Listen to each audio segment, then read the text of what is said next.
हरि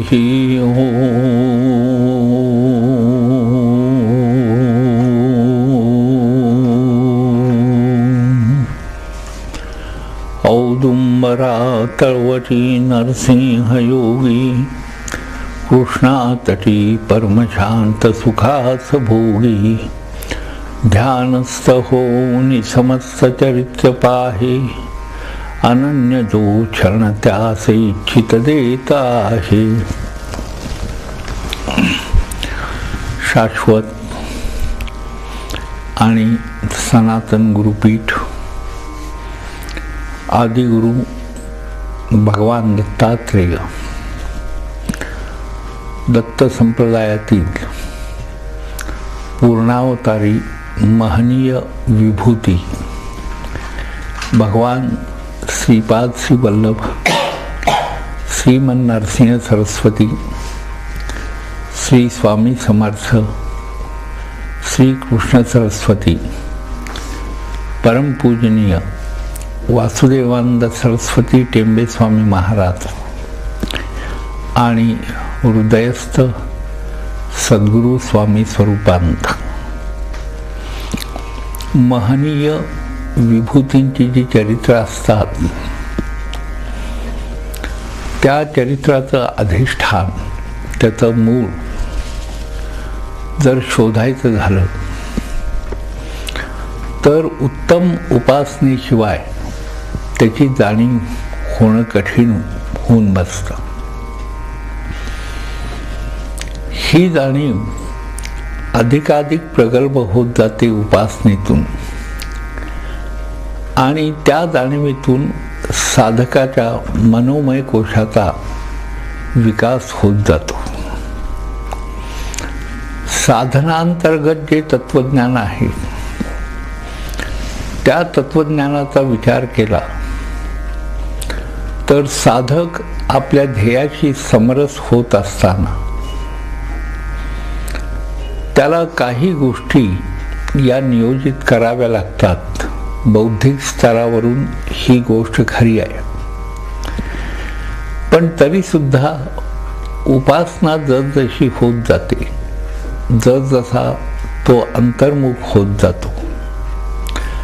अंतर्मुख होणे याचा अर्थ अध्यात्मशास्त्राच्या दृष्टीनं फार वेगळा आहे. बहिर्मुखता म्हणजे संसार, बाहेरच्या गोष्टी, बाह्य विचार याच्याशी जेव्हा साधक संलग्न होतो तेव्हा त्याच्या मूलभूत अवस्थेवर अनेक प्रकारचे आक्रमण होत असतात.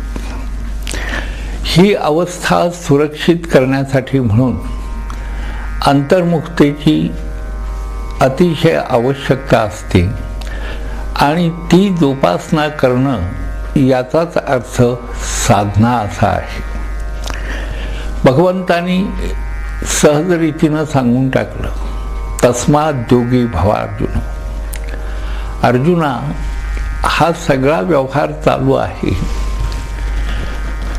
पण या व्यवहाराची यथार्थ जाणीव जर हवी असेल किंवा मूलभूत जे ब्रह्मतत्व आहे, जे चित्तत्व आहे, जे तत्व या सृष्टीमध्ये सतत विद्यमान आहे, कार्यरत आहे, त्या तत्वाचा सहयोग साधायचा असेल तर त्याच्याशी युक्त होणं हे चांगलं.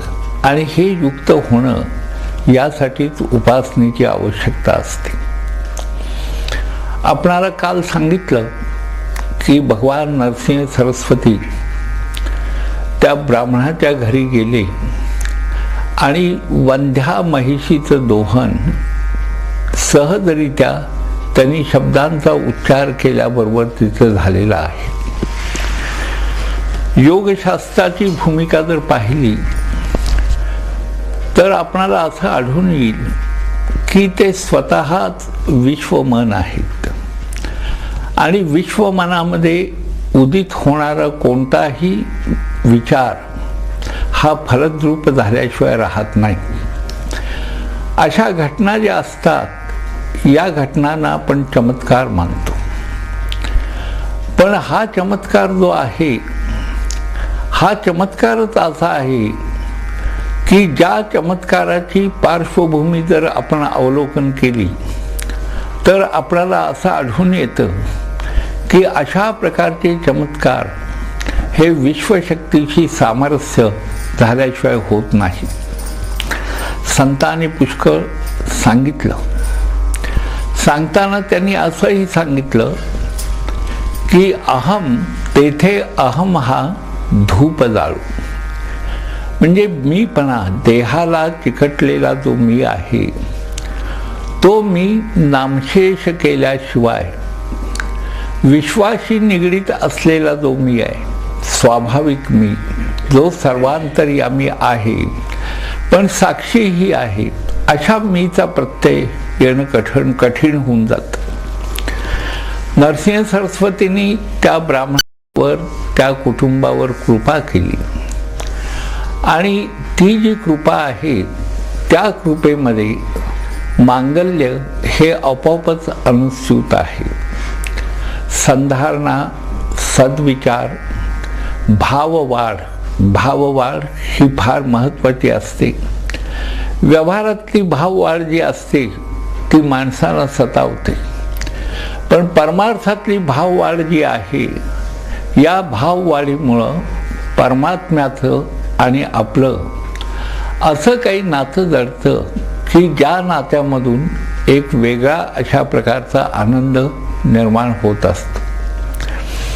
त्या म्हैशीचा हा व्यवहार झाला खरा, तिनं दूध दिलं, त्या कुटुंबाला आनंद झाला, सद्गुरूंना भिक्षा घातली गेली, धर्म व्यवहार सांभाळला गेला, लौकिक व्यवहारही सांभाळला गेला आणि स्वतः सद्गुरुनाथ महाराज अतिशय प्रसन्नतेनं त्या ठिकाणी त्यांना वर त्यांनी दिला आणि आपल्या स्थानाकडे निघाले.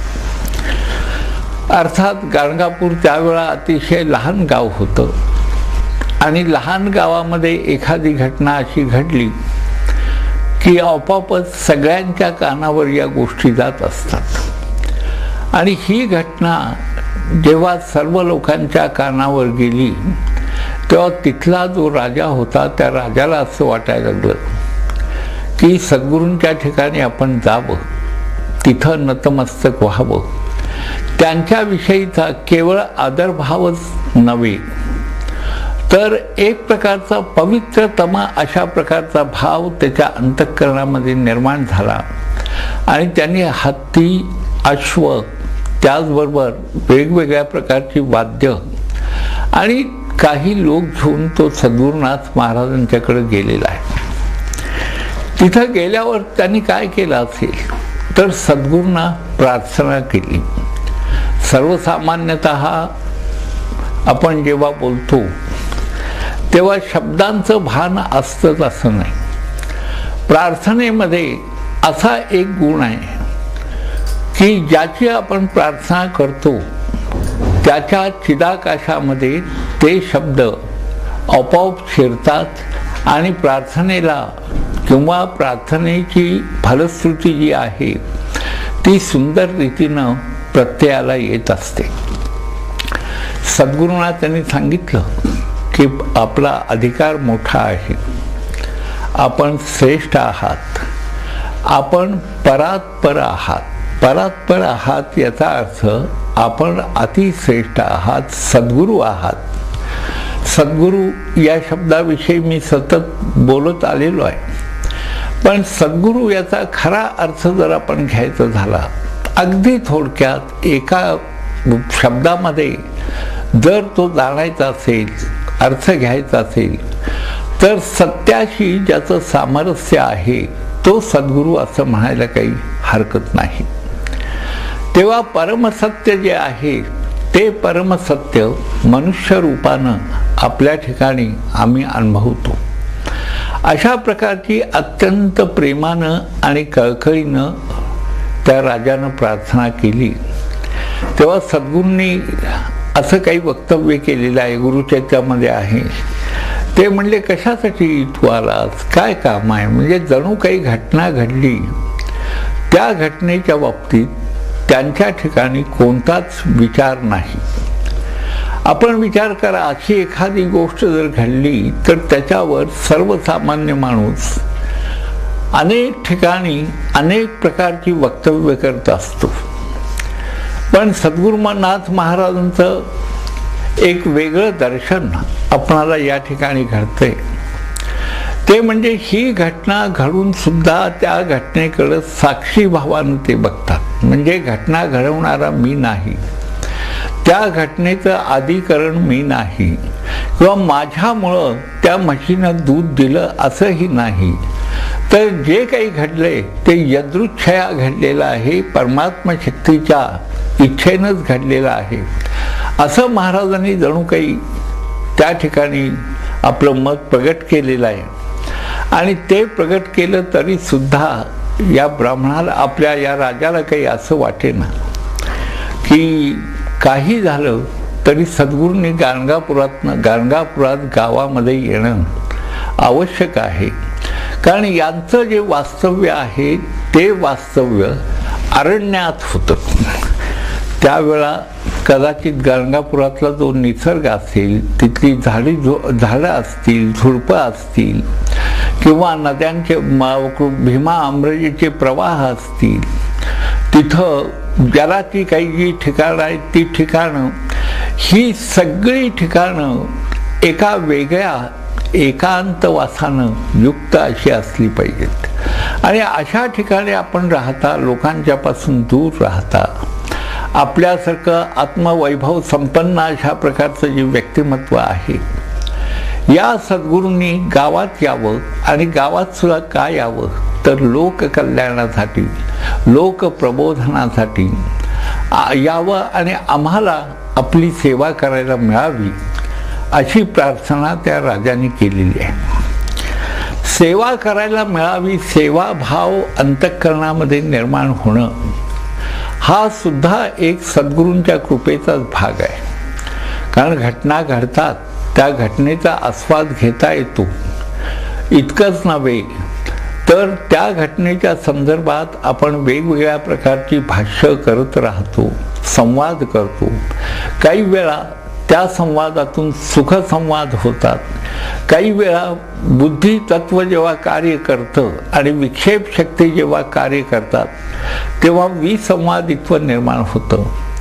पण तरीसुद्धा त्याच्याही पलीकडे जाऊन त्या राजाचा भाव जो आहे, हा भाव इतका सघन आहे की भगवंताला, त्या परमात्म्याला, सद्गुरूंना असं वाटलं की आपण काही दिवस का होईना भक्तांच्यासाठी, ज्यांचं प्रेम या परमार्थ मार्गावर आहे अशा लोकांच्यासाठी आणि जे विवेकी आहेत त्यांच्यासाठी गावात प्रवेश करायला काही हरकत नाही.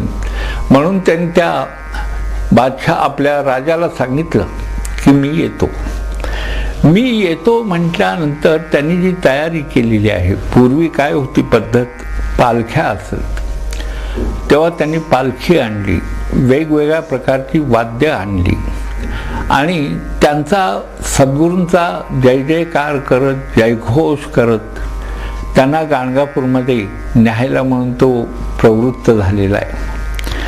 आता पहा, वेगवेगळ्या प्रकारची जी वाद्य आहेत त्या वाद्यांचंही एक वेगळं महत्त्व आहे. एक म्हणजे असं असतं की साधक भाव हृदय जेव्हा संपन्न होतं तेव्हा तो भाव अधिक संतुलित करण्यासाठी म्हणून काही वाद्यांची योजना असते. त्याच्यामध्ये झांज आहे, टाळ आहे, मृदंग आहे, वीणा आहे.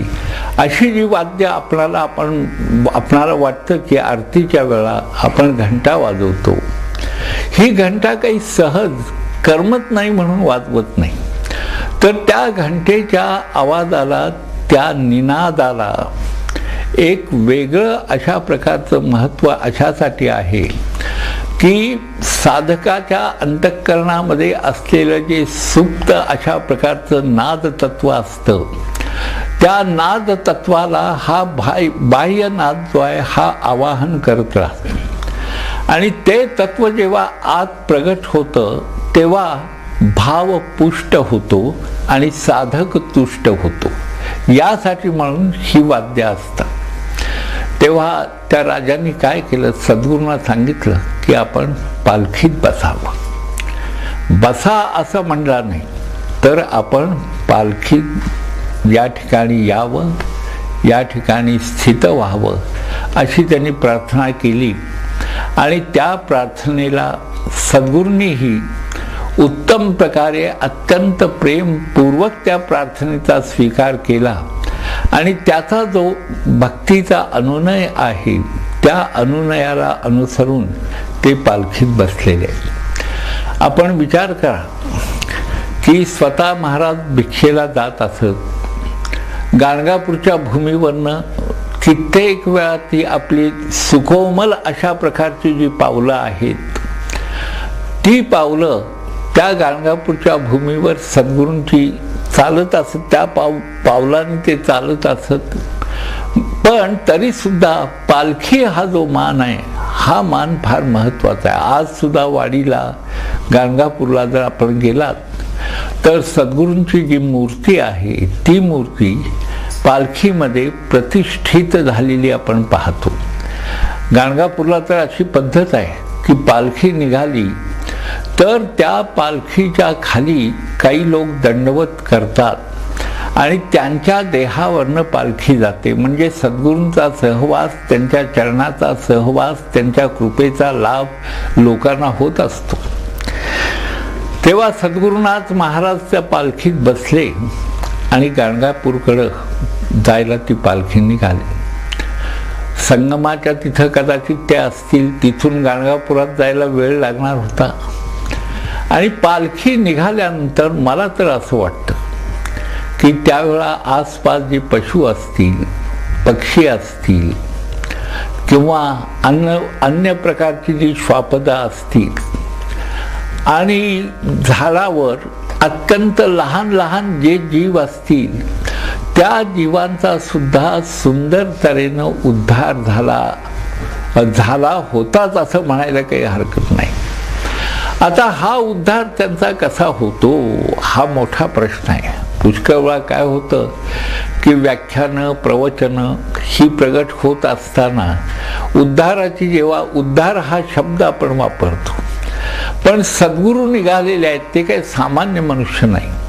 ज्या ठिकाणी विश्व मांगल्य प्रतिष्ठित झालेलं आहे त्यांच्या शरीरातून निघणारी जी प्रचंड अशा प्रकारची आशीर्वादात्मक स्पंदनं आहेत त्या स्पंदनाने अनेक जीवांचा वेध सहज घेतला असणं शक्य आहे. नुसतं सजीवांचाच उद्धार झाला असं म्हणता येणार नाही, तर झाडांचाही उद्धार झाला असेल. त्या पालखीच्या खालची जी पाऊलवाट आहे त्या पाऊलवाटेचाही उद्धार झाला असेल. भक्ताच्या दृष्टीनं भक्तीची पृथ्वीवर होणारी पखरण जी आहे ही पखरण अनेक मनांना आश्वासक असते. भक्तीची पखरण ही मनांना आश्वासक असते.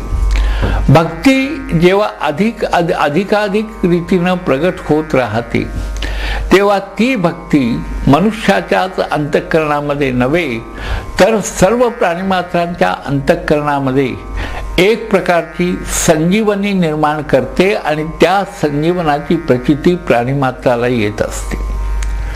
आणखी भक्तीनं असं होतं की चिदाकाश जे अंतरंगामध्ये देहाच्या असतं ते बाह्य चिदाकाशाशी समरस त्याच्याशी नातं या भक्तीतून जोडलं जातं आणि एक प्रकारची प्रसन्नता निर्माण होत जाते.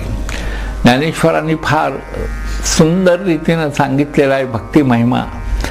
ते म्हणतात की अमृताचा निर्झरू प्रसवे तयाचा जठरू. म्हणजे काय होतं तर भक्ती जर निर्माण झाली, जर एक प्रकारचा सुसंवाद निर्माण झाला, परमप्रेम निर्माण झालं तर आत अमृताचा झराच प्रगट होतो. तसं त्या ठिकाणी सद्गुरूंच्या सहवासात जे जे लोक होते त्या सर्व लोकांच्या अंतःकरणामध्ये हे परमप्रेम निर्माण झालं असलं पाहिजे. द्वैताद्वैत सर्वही निमाले आनंद डोहिरे, बुडाले आनंद डोहिरे, बाळीकुंडे महाराजांची रचना आहे. ते म्हणतात कशाला पाहिजे आपल्याला द्वैत अद्वैत आणि हे वेगवेगळे जे प्रकार आहेत ते काय करायचे आहेत. तर सद्गुरूंचंच अनुसंधान प्रेमस्वरूप दत्तभक्त हा दत्तावधूता पाहिरे. आपण प्रेमस्वरूप म्हणजे प्रेम जर अंतःकरणामध्ये निर्माण झालं तर त्या दत्तावधूताशिवाय अन्य कोणताही विचार साधकाच्या अंतःकरणामध्ये राहत नाही आणि त्याला सगळीकडंच त्याला त्यांची प्रचिती येत राहते आणि आनंदाच्या डोहात तो बुडत डुंबत राहतो. तुकारामांचं जे म्हणणं आहे, आनंदाचे डोही आनंदाचे तरंग. डोहा आहे खरा आहे, पण तरंग हा निर्माण होतो आणि त्याचा लय होतो, पण तो सुद्धा निर्मिती आणि लय हे सुद्धा आनंदाशी निगडीतच आहे. तेव्हा त्या राजाला इतका आनंद झाला तिथल्या त्या जो गाणगापूरला सद्गुरूंच्या ठिकाणी अत्यंत प्रेमानं गेलेला होता तो राजा, त्याला अतिशय आनंद झाला आणि सद्गुरूंना घेऊन जेव्हा गाणगापुरात चालला तेव्हा सभोवतालचा सर्व परिसर हा अनेक गोष्टींनी समृद्ध झाला असला पाहिजे. त्यापैकी प्रथम गोष्ट जर कोणती असेल तर प्रसन्नता आहे. दुसरी गोष्ट कोणती असेल तर विलक्षण अशा प्रकारची भावशक्ती त्या ठिकाणी सघन झाली असली पाहिजे. तिसरी गोष्ट जर कोणती असेल तर साधक भाव हृदय जे आहे ते अमृतानं ओसंडायला लागलेलं असेल अशा प्रकारची भाव हृदय त्या ठिकाणी कार्यरत झालेली असतील. पशु पक्षी प्राणी कीटक सर्व काही तिथं जे जे काही होतं त्या प्रत्येकाला त्या दिव्य स्पंदनांची सुंदर अशा प्रकारची जाणीव निश्चित झाली असली पाहिजे. आणि महाराजांचा हा गाणगापूरकरचा जो लहानसा अत्यल्प अशा प्रकार अत्यंत लहान अशा प्रकारचा जो प्रवास आहे हा चालू आहे. सभोवताल वाद्यही वाजत होती. त्या वाद्यामध्ये वाद्यांचं वर्णनही पोथीमध्ये केलेलं आहे सरस्वती गंगाधरांनं. पुष्कळ लोक काय म्हणतात की सद्गुरुनाथ महाराजांनंतर काही वर्षांनी ती पोथी लिहिलेली आहे त्यामुळे ते ग्राह्य मानायचं का नाही.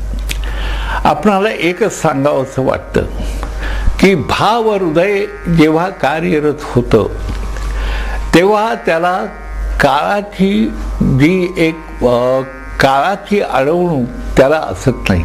ते केव्हाही समृद्ध जेव्हा होतं तेव्हा त्या समृद्धीतनं ते कालातीत अशा प्रकारची तत्व सुद्धा स्थलातीत अशा प्रकारची तत्व प्रगट करत राहत. आणि सरस्वती गंगाधराला तर सद्गुरुनाथ महाराजांनी सांगितलेलंच आहे की काय माझं चरित्र तू लिही, काय हरकत नाही, कथन कर म्हणे ग्रंथ कर कथन करी अमृत घट स्वीकारी. हा अमृताचा घट जो आहे हा तुला देतो, त्याचा स्वीकार कर. तुझे वंश पारंपरी लादती चारी पुरुषार्थ असा आशीर्वाद दिलेला आहे. आणि तो सद्गुरूंचा आशीर्वाद आहे ते काही तात्कालिक अशा प्रकारचं वक्तव्य नाही. हे वक्तव्य जे महाराजांचं आहे या वक्तव्यानं गाणगापूरची भूमी अद्याप सुद्धा भावानं संपन्न आहेच आहे. आणि इतकंच नव्हे तर अनेकांचा परमोत्कर्ष भक्तिमार्गातून योग मार्गातून ज्ञान मार्गातून कर्म मार्गातून तिथं होत असल्याचं आपण पाहतो. तेव्हा ही पालखी निघाल्यानंतर सगळीकडं पावन अशा प्रकारचं पावन करणारं तत्व जेव्हा कार्यरत झालं तेव्हा आपणाला एक गोष्ट मुद्दाम गुरुचरित्रातली कथन करावीशी वाटते. ती या मनुष्य योनीतली गोष्ट नाही तर ती राक्षस योनीतली आहे. त्या ठिकाणी काय होतं, त्या गावात गेल्यावर गावाच्या पश्चिमेस एक वृक्ष होता आणि त्याच्यावर अदृश्य अशा स्वरूपात एक एव्हिल फोर्स, ज्याला आपण म्हणतो पिशाच्च, हे वावरत होतं. आता पिशाच्याच्या बाबतीत सुद्धा रिसर्च सुरू आहे. पुष्कळांनी ते आहे असं पुष्कळांचं म्हणणं आहे. काही अव्यक्त अशा शक्ती असतात की ज्या शक्तीमुळं पुष्कळ विधायक गोष्टीही घडतात आणि विध्वंसक गोष्टीही घडतात. तेव्हा हा जो त्याला ब्रह्मराक्षस अशी संज्ञा गुरुचरित्रामध्ये दिलेली आहे. आता ब्रह्मराक्षस ही संज्ञा, या ब्रह्मराक्षस या शब्दाचा नेमका अर्थ आपण काय घ्यायचा, तर आपणाला सांगतो की उपासना मार्गाच्या प्रवाहामध्ये असताना उपासना जर अपुरी राहिली आणि उपासनेची यथार्थ प्रचिती आली नाही तर मन काय होतं, विमनस्क अशा प्रकारची अवस्था होते आणि त्यातनं एक प्रकारची विषण्णता मनामध्ये निर्माण होते आणि या विषण्णतेत जर मनुष्याचा अंत झाला तर त्यांनी जे केलेलं कर्म असतं उपासनेचं, ते कर्म त्याच्या सूक्ष्म देहाशी निगडीत असतं, पण तो अंत झाल्यानंतर सुद्धा त्याला यथायोग्य अशा प्रकारची गती प्राप्त होत नाही. ही गोष्ट थोडीशी योगाशी निगडीत आहे. आपल्या धर्मामध्ये मरणोत्तर स्थितीबद्दलही पुष्कळचं काही लिखाण केलं गेलेलं आहे आणि वेगवेगळ्या तत्वज्ञानांनी मरणोत्तर अवस्थांविषयी विवेचन केलेलं आहे. तेव्हा त्या विवेचनाचा इत्यर्थ जर आपण पाहिला तर आपणाला असं आढळून येईल की सद्गुरुनाथ महाराजांचा सकल जीव उद्धारक अशा प्रकारचं ते तत्व तिथं गेल्यानंतर तो ब्रह्मराक्षस प्रगट झाला आणि पुढं काय झालं हे आपण पुढच्या व्याख्यानात पाहणार आहोत. हरिः ओम.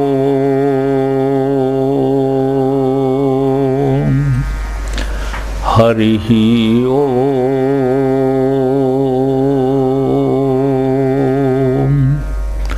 हरिः ओम.